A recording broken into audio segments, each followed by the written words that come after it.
Time for another episode of Circle of Trades. I am Todd Studer, and in the virtual studio, Travis Waldstein, Air Serv Heating and Air Conditioning, and Waldstein Plumbing. Good to see you.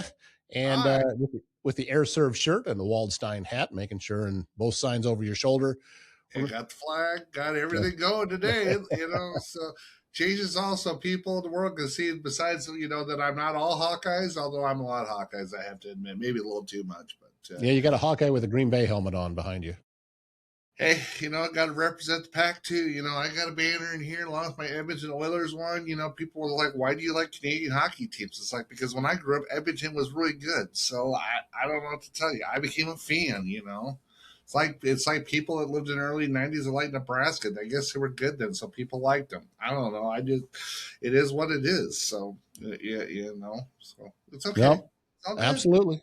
Well, you are you loaded for bear today, or are you feeling good? What direction are we going to go? Well, that's a loaded question. So depends who we're talking about and who we're not to.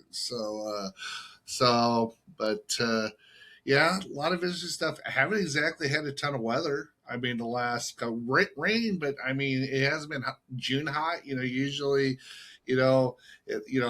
College World Series is over. Both teams didn't lose. All the teams lost except for one, unfortunately. So so I wanted all the teams to lose. So now that's over. So now all I could do for next 6 weeks is talk about MLE baseball. I don't do soccer, so I'm not interested at all in the World Cup. So that's not my deal.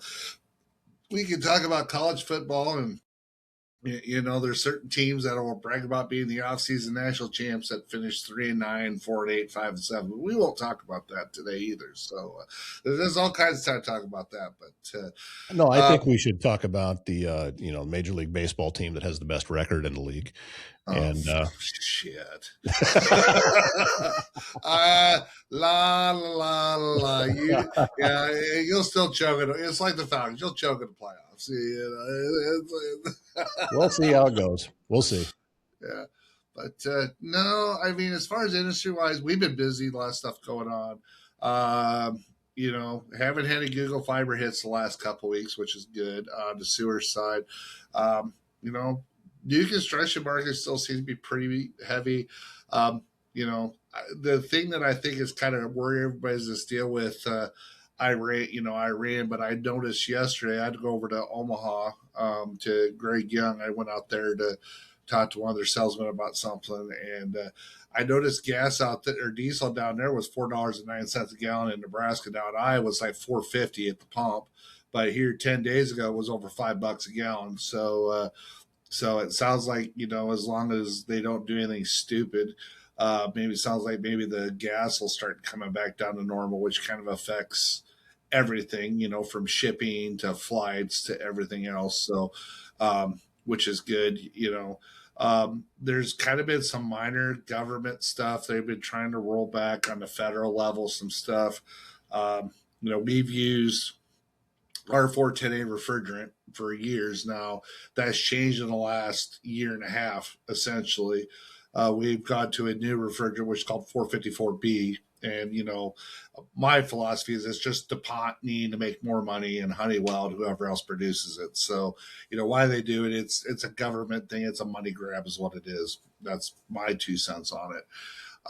Anyway, so they have said that if you have R410A equipment, you can still install it, because they gave you 12 months from the date that was from December of 2024. They gave you 12 months to legally install it.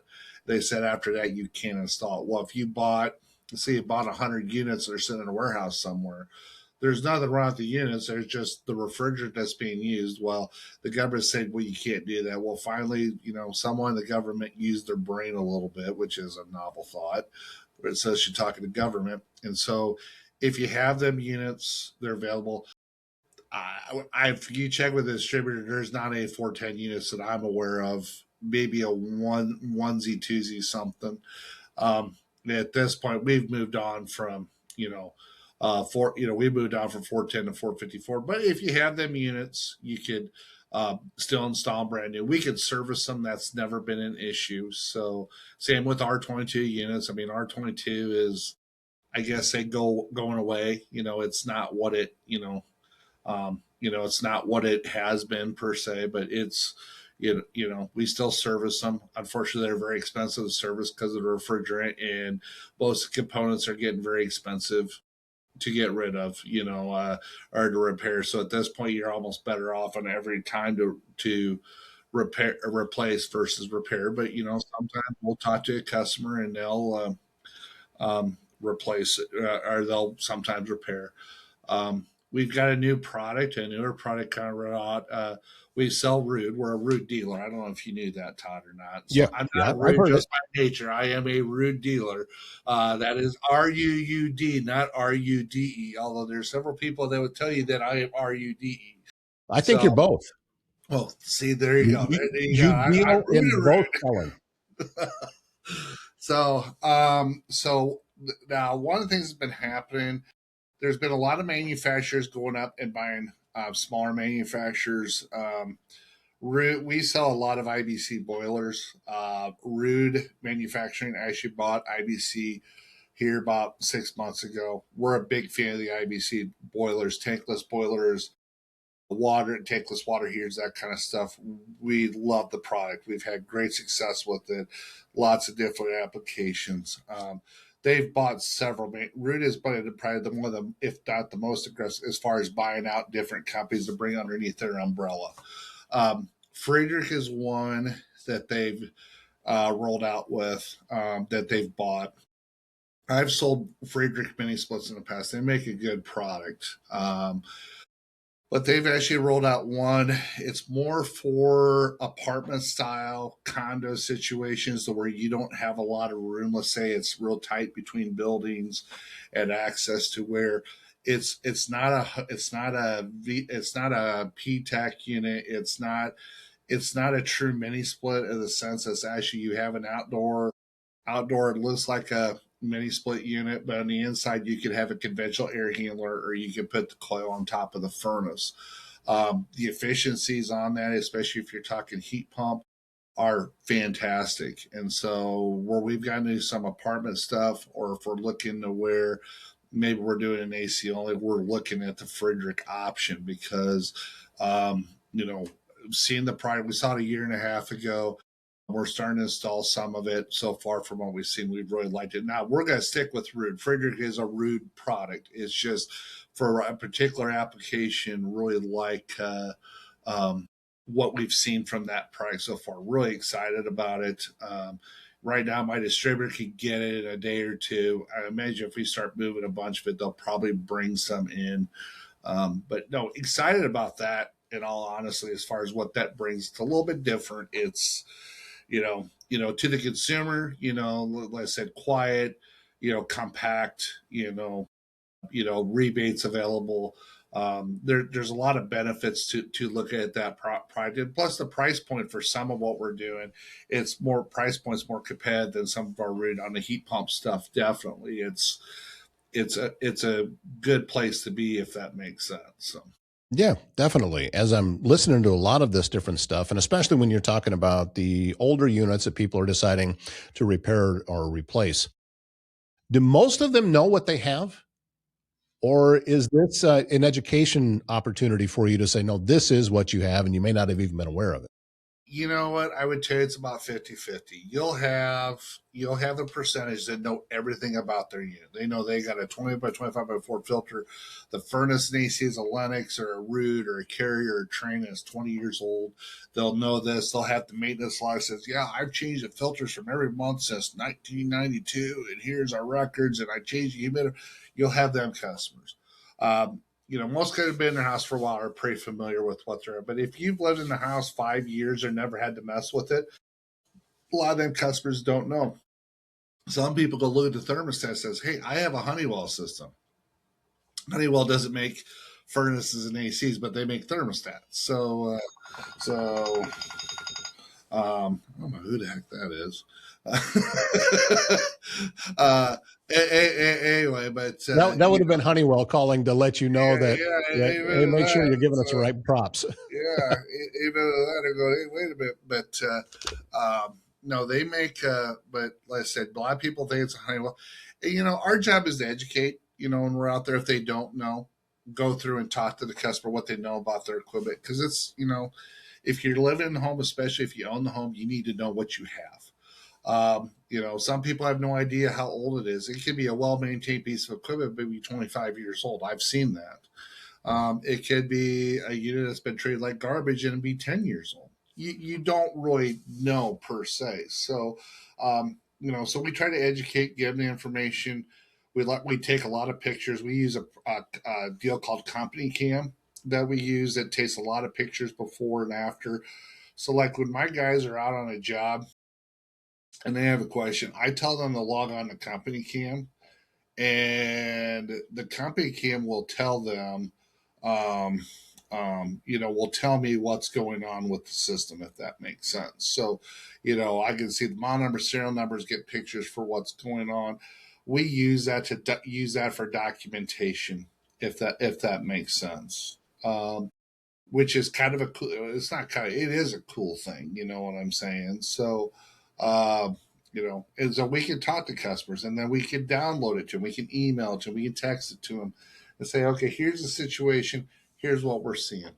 And that's how we educate customers. Sometimes that's how they find out to back to your original. That's how they find out what they have in their home. So, which is kind of funny in some ways, but hey, customers need to know. So,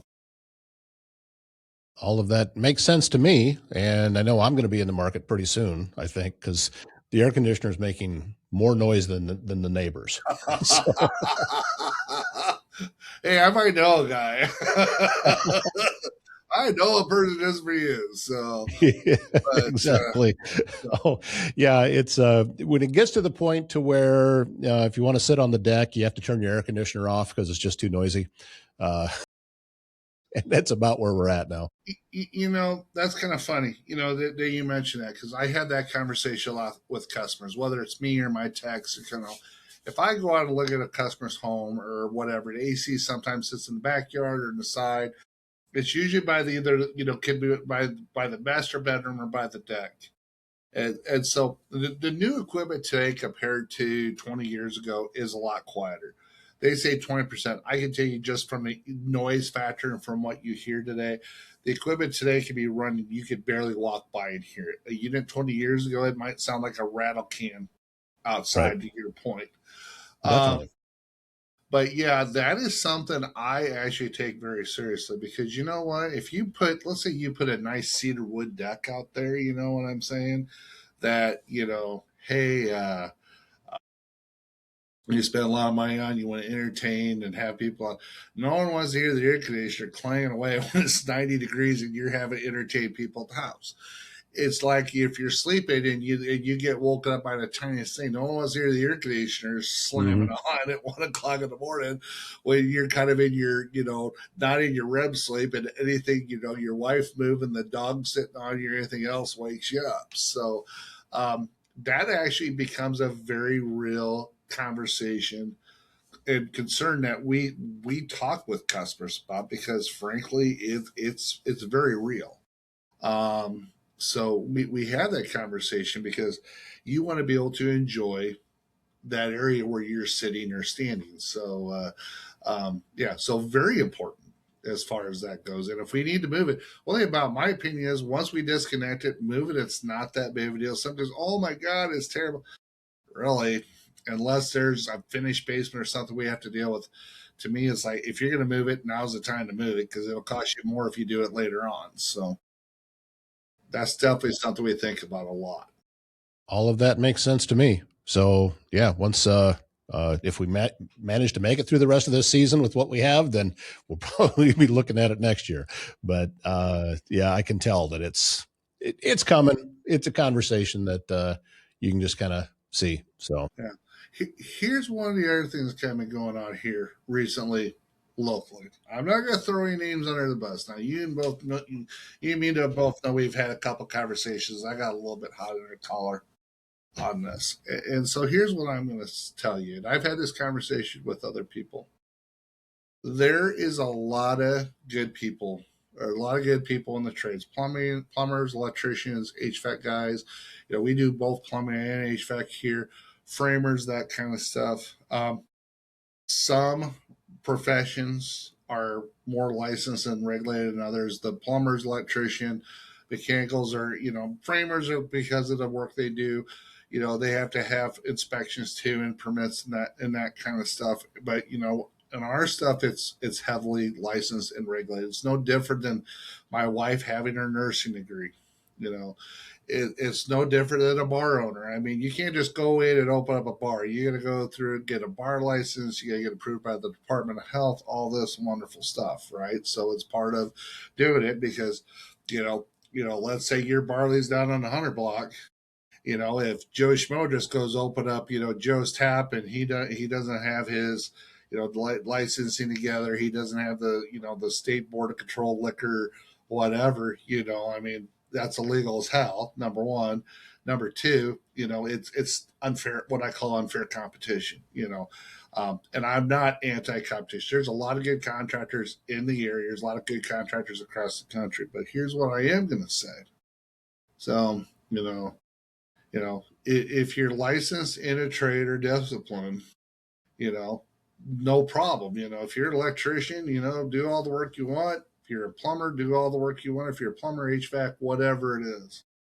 But if you're licensed in one and not the other, especially given how much time and effort between apprenticeships and trainings and stuff it is to really get someone that's knowledgeable that knows how to do this stuff. If you're not licensed in it, it's not a good deal. Listen, it sounds terrible. So, I don't need to be regulated. Well, the reason we have codes, the reason we have licenses, the reason we have building divisions that come out and do permits and inspections in the city and the county, because people have done stupid stuff over the years that have either cost people money, loss of life, or caused a lot of damage, because, Joe Blow's been doing whatever for 30 years. Oh, he could do this just fine. And then he burns down half the neighborhood and everybody's pissed off at Joe and he doesn't have shit. He doesn't have license. He doesn't have insurance. He doesn't have nothing. So, and I get it. No one wants to be told what they're doing in their home. I get it. I'm that person too. I get it. And what someone does in their own home, it's pretty much their business. But, you know, if you're out there, doing work that you're not licensed to do, or selling work that you're not licensed to do, you're creating a lot of issues in the trades. I mean, I'll use the electrician for example. We do heat and air conditioning, we do plumbing. We have electricians we work with. I got 2 or 3 that I work with. Well, actually, probably 4 or 5, if truth be known. You know what? I'm not out, I'm not out changing out service panels. I'm not out changing outlet boxes. I'm not wiring exhaust. I'm not wiring fans. I'm not doing that kind of stuff because, the electrician, that's what they do, you know. Now, bathroom exhaust fans kind of come in gray area. Sometimes we provide them. Sometimes they wire them and we vent them. That's kind of a gray area. But for the most part, they kind of stay in their lane. We stay in their lane. If you're a company like us that does multiple trades, we do HVAC and plumbing. We do. But I have plumbers. I'm doing plumbing stuff, and I have HVAC guys doing HVAC stuff. We might cross apprentices, or if there's both go on a job, I'll have both trades there. But I mean, listen, I don't want my lead service tech Justin out digging out a sewer line. That's not what I'm paying him to do.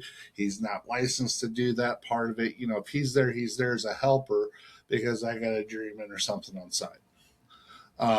So when you start going playing in other people's backyards like that, and I don't care if you're using me or using somebody else, you're creating you're opening Pandora's box. If the state has licensing, to Nebraska, Iowa's got state licensing, Nebraska's got state licensing. Everybody knows what the rules are, and I know people get tired of me hearing about this, but I said, I got no problem competition as long as we're playing by the same rules. But if I deal with Joe Blow and his people are licensed and his apprentices got their cards and you're hunting cards, you know what? Let the best man win. Let the best service win. Whatever. But if you got company A that's trying to do stuff right, and then you got company B that's coming in just undercutting and not doing things right, and people aren't licensed. That's a problem. And we've dealt with a lot of that in the last couple years. We've had to go back and fix stuff that wasn't right. It costs everybody. It costs the homeowner. It costs, the contractor did it, assuming they stuck around. You got to pay us or whoever you had come back and do it again. And I've seen so many times where they've hired somebody from Omaha to come find out they're not licensed, they're not insured, they're not registered with the city, and they're out doing this. And that costs everybody money. Great, you might have saved $1, but there's ramifications to saving that dollar. And so, but when you're a contractor and you're licensed in one trade, but you're out doing a trade you're not licensed in, I claim to you, I don't care if it's a buddy or what the situation is. You want to get my attention or get other people's attention, you're going to get it pretty quick. That's all I'm going to say. I'm not sure what I can add to that. That is, some people might say I'm an ass, but that's okay. I'll be the first to own that one. So, well, no, and I don't think you've ever cared if somebody thought that of you. No, I just want. Listen, we're okay. We'll bring. We think that we want to bring in trolleys. We think we want to redo the bus system. There's been all kinds of stuff with the city council stuff going on. We want to be this big city. And Council Bluffs is a decent sized town. In my mind, it's not a big city. Yes. Are we technically part of the Omaha area? Yes. I there's that stuff there. But, we have a plan, we have a planning division that plans stuff, that meet with people ahead of time. Part of that job is making sure that people like me and other tradespeople and whoever's coming in, whether it be Turner building the data center that everybody's mad about on Highway 6, or, Google, or, they're doing a remodel when they did the stores there by Home Depot there. They redid them stores last summer, or any of these apartment complexes. They want to make sure that the people that are doing that are competent enough to be able to do it. And, that's a pretty basic, deal for doing it. But, and if you want to be a growing city, you have to, you may not like it. No one likes paying the government. I get it. I'm with you too. But, if you want to make sure stuff's safe and reliable, you're costing yourself money by thinking you're saving $1 because you had Joe Blow do it. It's great until it's not great. And then you want to sue somebody and you go, oh, they weren't licensed, they weren't insured, they weren't whatever. So guess what? You're going to sue somebody and not get anything for it. Where, if the city signed off on it, that it was done right, and permits and inspections, then it's not, then the liability falls back in the city if it burns down in 6 months or a year. Your insurance guys say, well, if you had it inspected and insured, the insurance will take care of it. People do not understand that. It helps actually keep your insurance rates lower than it was there because it's called trust but verify. So, I will say this, something that you said there about, Council Bluffs being part of the Omaha Metro. I get it that as far as the demographics go, that our population is added into that when it comes to what is this demographic area, what is the population. However, if that were really true, Council Bluffs would look like Millard. Yeah, well, but we don't. We don't. It's the same thing that you ever go to St. Louis and cross the river? Are you still in St. Louis? I've been in St. Louis, Illinois in the bus truck. Believe me, I can tell you what that's like. That was 20, 30 years ago. I know it's like that. So that's what I'm saying, is that it is a different area. And this is a place where I think that I have disagreed with some of the city leaders that we have. Is I don't think we have any business claiming that we are. I think that a cooperative relationship, sure, we need that. But we don't need to be claiming that we are a part of Omaha, because we're not. Decisions that are made here at a state level are decided in Des Moines. Decisions in Omaha are decided in Lincoln. It's different. They play by different rules. It is much easier for folks on the Omaha side and for that city to grow. Their annexation rules are much more lax. Where on our side, it's difficult. We've got things that are the city completely surrounds an area that is still owned by a county. So that is, in my mind, we need to do a better job here of being an individual community. Cooperation is wonderful and needed, but we can't just stand and wait for the scraps to fall off of Omaha's table. Honestly, that's one of the reasons I've said that we should be in Potawatomi County and Council Bluffs, we should be a city county government. Instead of having different services, duplicate services for a city and county, there should be some levels to where they can share services and take care of the city and take care of the county both. And not, but that would involve people coming to the table and getting along. But that's a story different for dangerous politics. But honestly, I think it would benefit more the city and the county if they did that. From a planning perspective to, manage growth to permits and inspections, just to a lot of stuff that, if they could have an agreement about, understanding and, where if you got a city county government, if you're building in the county, and there's a standardized, rate for what taxes are, then maybe the load is shared more. That's always been the bitch with Council Bluffs. Well, if they bill on the county, we don't get the taxes. Well, if you do a city county government, then you're working as one, and you're able to provide more of them services. Now it comes back to be, with the city, they got more miles of sewer and water lines and all that stuff. Would the county want to take on that shared responsibility? So it isn't like something that just wants to go write a check and say, yeah, let's do it. But that's part of the conversation. So no, I don't disagree with what I say. We are part of the Omaha. I mean, listen, my shop's 5 minutes from Charles Schwab Field. I could literally see downtown Omaha. My shop's in Council Bluffs, Iowa, Nebraska Avenue, and everybody knows I'm a Hawkeye fan, and it gives me shit about being on Nebraska Avenue. Yeah, I get it. So, Well, and again, you talk about a cooperative relationship. It's like this. I went to the College World Series. I was at game 2 of the finals.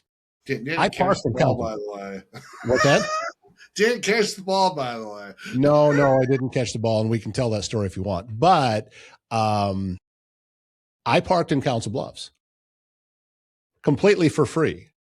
I was one of 3 cars in the parking garage at River's Edge. Now there were probably a couple of dozen parked along the street, but as far as in the garage, and here's what else I can tell you, because big thank you to Mid-American Energy for inviting me to sit in their VIP booth. It was great. Thank you very for that Todd sitting your suite. I appreciate that. So right. However, so I had to walk to the opposite side of Charles Schwab Field to get in, and then go up 3 stories to get to, and in a crowd and getting all of that done. From the time that I got out of my car and closed the door until I was walking into that suite was 25 minutes. I believe it. And that is parking in Council Bluffs. So there you go. That is the cooperative relationship that I believe, that an example of how both places, because, I didn't want to pay $25 to park over at, in the field parking or the stadium parking. Or D, the parking lot. No, I don't blame you. Yeah, and to be honest with you, it wasn't going to be that much shorter of a walk, because I just had to, the pedestrian bridge is right there. Well, Gallup, when Harley worked at Gallup, we used to park Gallup, but that's a 20-minute walk. So you're probably, it's not any shorter of a walk. So right. And I actually had somebody suggest that I do that. And I thought, you know what, I'm just going to give this a try. I was amazed that there was nobody in there. Yeah. Now, there were quite a few people walking back across the bridge after the game was over. But as I said, they were all parked on the street. There was nobody in the parking garage. Yeah. And it's free parking. Doesn't cost anything. So maybe next year people will wise up. So let's talk about the other thing I kind of talk about this morning. I kind of got a laugh I told you about this morning. Mm-hmm. Let's talk about political endorsements. Political endorsements is kind of like buying toilet paper.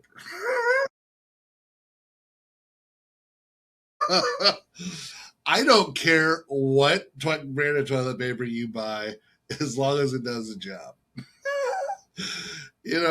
And I say that I don't care who you endorse for the politician or whatever you think might get somebody. If they do the job, great. If they don't, then you know what? If you need to go buy 3-ply, or you need to fire the guy, there was an endorsement that came out yesterday Okay. for a from a certain individual who happened to used to be the mayor of Council Bluffs for a certain sands of the hourglass days of our lives. I mean, you can figure that out. You know, my mom used to watch that growing up, so Yeah. um, which fine. I mean, I'm not going to get into much of the politics. I mean, of a less than Grandeur field, he's probably the best option just because he's from Iowa, and it's not my favorite, but I don't think there's anybody better. That's I'd have our, but I don't know. I just when it comes to political endorsements, all it does turn me off. I mean, I don't know. I'm a huge Iowa fan. We know that. I love to bash Nebraska, but you know what? At the end of the day, no one's going to go to an Iowa game because Travis said, "Well, you got to be an Iowa fan if you live in Iowa." That don't happen. Now I might give a recommendation to an individual. If I think something or if I like something, but I don't know. When it comes to politics, especially, I think you really need to be careful you know, with endorsements. Now, if Matt Walsh wants to endorse Rob Sand, good for him. You know what? That's fantastic. But it's not going to do anything to sway my vote. If anything, it'd probably turn me off just because, I'd rather not have white politicians endorsing, candidates. That's my opinion. Some feel like it's important, but I personally find it a turnoff. Now, if you want to have a political discussion, of course, I remind everybody in the city that I live in the county. So so when you want to talk, say I my shop's in the city, I pay tax in the city, but I live in the county, so I can't even vote for the people who make decisions for me in the city where I work, but not necessarily where I live. So, but that's my choice, and I get that. That's my choice. But if you're going to ask me my opinion, yeah, just don't endorse. I just think There's it's a a reason why I don't do it. And every politician that I've ever had sit in here in these studios, behind me, understands mm-hmm. that I tell them all. I just had an interview yesterday with one, and I said, I don't have an axe to grind here. This isn't about me. This is about you and about you being able to say what you want to say in a way that you want to say it, because how else are people going to make up their minds about who they should vote for? And that's what I want, is people to make up their own minds. Well, listen, there's a lot of people I like personally. I mean, listen, there's a lot of people, city council I know. There's a lot of people on the county board of supervisors, know people that are involved in politics. I might get a lot of them. Now, I might think their politics suck, and we'll have this we'll have this conversation one on one. Mhm. I'd say, hey, you know what? If you got a fire, you got this guy, call him. Well, if you're voting, no, that's gonna be the conversation, But I'm not gonna sit out there and say, well, I'm gonna vouch for, I'm gonna vouch for this person, and I'm gonna say, well, I believe. I just think it's a bad look. It's I don't know. I saw that yesterday, and I'm just like, oh boy. I said, why did we have to go there? But I guess it's not. It's not my deal. He's the one's got to live with it. So, yeah, I don't know. It maybe in 5 years it'll look good. Maybe in 5 years it'll be, oh, I wish I would have made that endorsement. So, like I said, be careful what you wish for. So, Yeah, we do have a rare election where when nobody's voting for an incumbent as far as governor of Iowa this year. So it's, I don't know. I know a little bit more about Rob Sand than Lon. I don't really know much about him. Rob Sand has just been very much out there on the internet, kind yeah. of like Donald Trump was. So, but Sand's on the opposite side of the aisle. Here's the one thing, okay, so I listen, I'm a registered Republican, but I vote for who I do think the best candidate is. The one thing that I will say about Rob Seen is, I mean, he's held people accountable, whether you like his politics or not. Listen, I don't think he's Democrat, but I don't think he's radical. Of course, the national means, oh my God, he's got a deed for this. No, I don't think that. Honestly, if he ends up winning, And listen, my vote's open. I can tell you right now because I sure as heck wasn't voting for Feenstra. Zach Lawn, I think, is a Kansas kid, lives in Kansas, and is looking to run in Iowa, which I think is a huge problem for him. And I don't know, the Republicans, couldn't talk Pat Grisley or somebody else in the running. I think this could end up very bad for the Republicans, in this cycle, and maybe it's time for that. The one thing I do hope, and this is me being a contractor, is in 2008, this when Chet Culver was governor. It was the last time we had a governor in office. So it's been what, almost 20 years ago. The state had enacted licensing back in 2007, and the electricians in the state have state license. So when they have state license, so what it means is if you're not in a city or a county where they have permits and inspections, they have state licensing. So if you're doing a job down in Red Oak or out in the country in Villisca, and your electrician has to have the state inspector come off and sign off on his work. They were supposed to come back and get that enforcement for the HVAC and plumbers in the state. Well, Branstead won, and that all pretty much got tabled. And frankly, it's kind of left a double standard at the state level. And my thing is, either make it the same for everybody or don't do it at all. My preference would be is that they have state inspections for everybody. I understand there's a cost to it, but at the same time, I mean, and of course, ag's always exempt. Of course, because farmers know what they're doing. They don't need that expense. Well, and I love farmers, but listen, farmers, get a lot of money from the federal government. You go back and do the history. It is what it is. You don't have to like it, but a lot of things happen, too on farms where you just kind of shake your head that if you weren't ag, you wouldn't be allowed to do that. And so I think that's all even changed some of that because they understand some of the life safety stuff. We can't do it. So that's the one thing personally for me, but that's more from a job. As far as personally, it's no different than the current mayor of Council Bluffs. Do I love her? No. Do I hate her? No. Did I love the previous mayor? No. Did I hate him? No. They each got their points. And I think you got to kind of take the good with the bad. I sit there and I listen to council. I kind of got went a rant the other day about gripes and grumbles. That's a favorite Council Boss website. And there's a couple, well, back in the 80s when I did this and that, I said, I had to remind him, I said, I moved down here in 1996. This is the casinos weren't even open. iOS just forming, blah. They didn't have any money yet, whatever. And Council Bluffs in 1996 was not a very nice place to live in. I'd lived in Mason City for 2 years, and I'd spent plenty of time in Fort Dodge, and I was told that Council Bluffs was better than Mason City and Fort Dodge. I would probably argue that, having lived and spent a lot of time in all three towns, that Council Bluffs at that time was a rough town when I moved here in '96. Fast forward 3 years, a lot of things have happened. So I think it'd be a mistake to go back to before all this stuff has happened. So but yeah, that's what they're trying to use for change and whatever else. I'm like, be careful what you wish for. Because, you might talk about the good old days, but the good old days is only as good as what your memory tells you what they are. Let's go back and talk about, the razzle dazzle and some of the other stuff on the West End.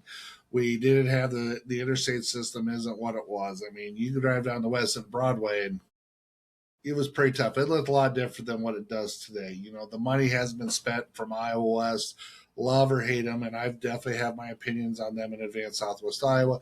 But the money that's been spent, whatever. So, and I don't think any of the decisions that are made by politicians here locally, for whether it's parks, whether it's developments or whatever, I don't think that they're made without a lot of thought and process. I think some are more emotionally charged.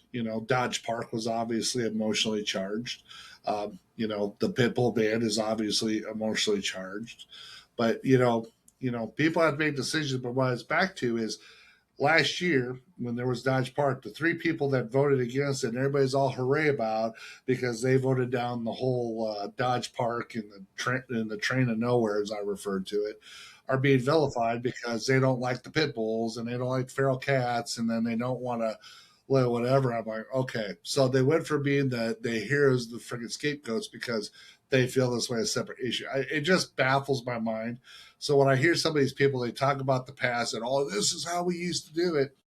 Yeah, we also had a government. We used to have a mayor for 20 some years too, and it's like, great guy, Tom Hannafin, love the guy, but having a mayor for 20 years is just way too long. Even 12 years is too long in my opinion. So I don't know. So that's my 2 cents worth. 8 years to be done. Go do something. Let somebody else take over and make things happen. But I know politics doesn't necessarily work that way. But that's my 2 cents worth. You are good to have that 2 cents worth. And what I've always appreciated about you is never had to wonder where I stood with you. You let me know. And that means I can trust it. Mm-hmm. Yeah, don't worry. You don't have to agree with me. It's okay. We can disagree and have a conversation. Thing is have a conversation. I had that with somebody this morning. I said, we need to sit down and have a conversation about some stuff. So, all right. Well, so let's have the conversation then about how is it that a baseball can be hit straight at you and you not catch it? All right. Let me explain to you what happened. I have my thought, but go ahead. Yeah, I know it has to do with who I support in Major League Baseball, but that's really got nothing to do with it. All right. So I'm straight back on the third baseline. So if you follow the third baseline in and there's home plate and then you go straight up into the stands, that's where I'm at, and about 2/3 of the way up. And the netting for behind home plate is there, but where I'm sitting, I can actually see above the net down to home plate. So young man for Oklahoma, I don't know who was batting, is up at the plate. I'm about 2 drinks in. I'm not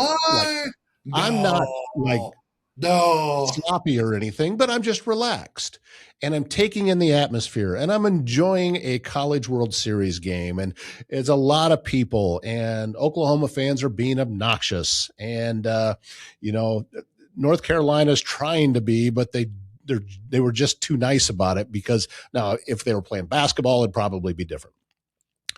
But this young man gets underneath one, and it's a line drive coming straight at me. Now, again, I didn't even see him swing the bat because I'm just relaxed, enjoying the game.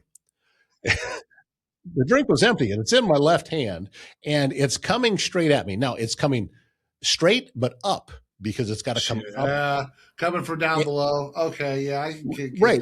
So here's the thing. I have caught a lot of baseballs in my life playing baseball, and one guy throwing a ball to another.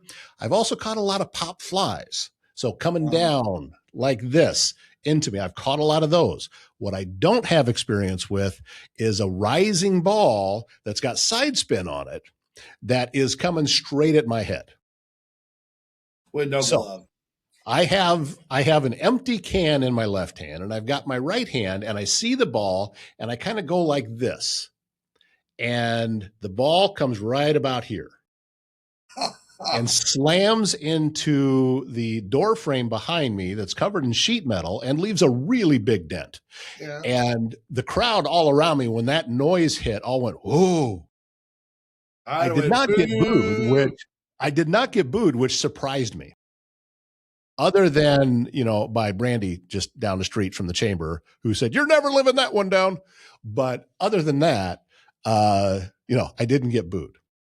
That's as closest I've ever come to a baseball hit into the crowd. And listen, I should have gotten a hand on it. I don't know if I would have been able to catch it as fast as it was moving. I can tell you that as we're recording this, that was a couple of days ago, and I'm pretty sure my hand would still be hurting had I got my hand on it. Probably broke it. They have to wear a cast. And not only that, but we now live in an age when you go to a baseball game of that level and you're an adult who catches a foul ball, you better very quickly find a kid to give it to. Hell no. That's how this works. No. Every single ball that was hit into the crowd, all the children around if I had my kids along or my grandkids, I would give it to them. But no, this is some random kid. All the little kids in the area start looking up with puppy dog eyes. Hey, can I have the ball? And one of them's going to get it. Yeah. Well, there's always gonna be one that you say, okay, there's three. Oh, you're not getting me. One of you two. I'm that guy. So, by the way, I know that kind of the show here, but I went down Joe with S&B Dog Kennel. They had Next Level Wrestling at their place there. They were supposed to have the band, but Did you go? Yeah, for him. Now, here's what I'm going to tell you. I'm not sure what Next Level Wrestling is. I'm not sure if the next level up, next level down. I mean, we went to this. It was interesting to say the least. So, but I'm going to tell you what, though. I was really the wrestling. Okay, whatever it is, what it is. But I'll tell you, I went down there. Joe's got a nice spread down there. I don't know if anybody's went down to the dog kennel, and he's got his Heartland Rescue that he does. And I listen. I don't know a ton. I mean, he's in my Wednesday morning business group. We have it down at his place, and he's always been very kind to me. I got nothing but positive things to say about Joe. But he's got great facilities down there, and he had a bunch of volunteers down there helping him, doing drinks and whatever else out there.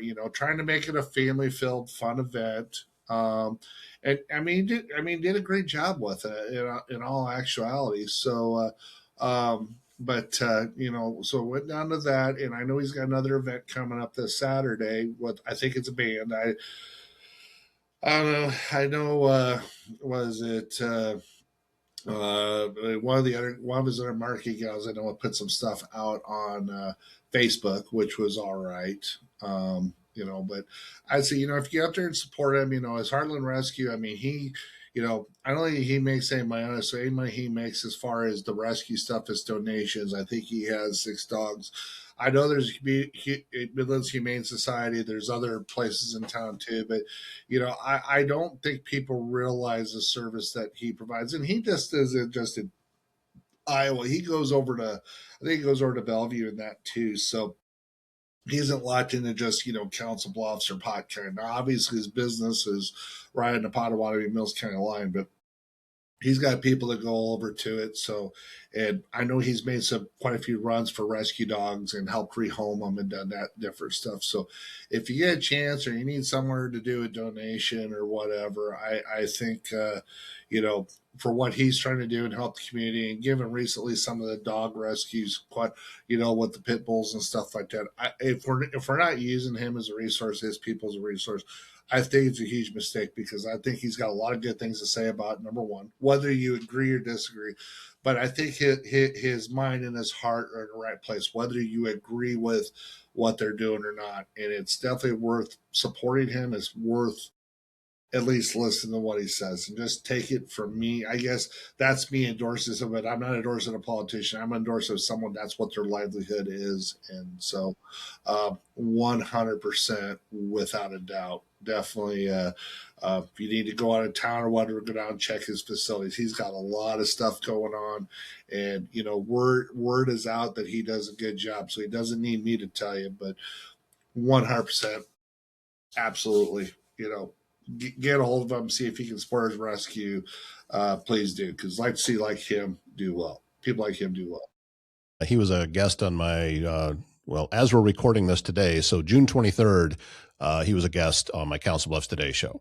So I actually went down to his office. So we were sitting in his office and recorded and talked about a number of different things, including the pit bull ordinance and some of the different events that he has coming up, and everything that's going on down there. So if you want to learn a little bit more, that's a resource to be able to do that. Well, you got anybody else you need to lambast here this morning?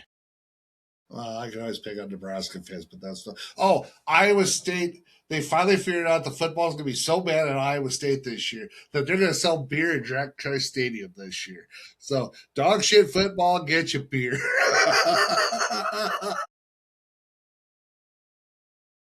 You can use that for a spot. Well, and is that why they brought it back to Memorial Stadium? Well, yeah, dog shit football, get you beer there too. Yeah. The views expressed on Circle of Trades are squarely those of Travis Waldstein and not associated at all with Les Hills Media or any of their subsidiaries. I heard that the other day. It's like my cousin's a huge Iowa State. He's got season tickets. I go, it's about time you got some beer to drink for that dog shit football. You're gonna have to watch this series. Like, F off, Travis. I saw it back in the 90s. Somebody walking around with a T-shirt in Ames that said Iowa State is a drinking school with a football problem. Yeah, well, I got a calendar in here. I bought one of these digital calendars. It comes through, does pictures. So, there's somebody that I know has got a picture of a T-shirt that says the butthole of Iowa. The arrow's pointed to Ames. Oh, yeah, man. That's wrong. I'm not going down that road. Hey, you know what? If you're a Cyclone fan, I'd expect it to say Iowa City on it. So yeah, probably true. All right, my man. Thanks for your time again. Grateful as always, and looking forward to the next one. So, and thank you very much for watching. Click, share, like, follow, and even subscribe, and you can stay up to date on everything coming out here with Circle of Trades. So, Travis, I'm Todd. Talk to you soon.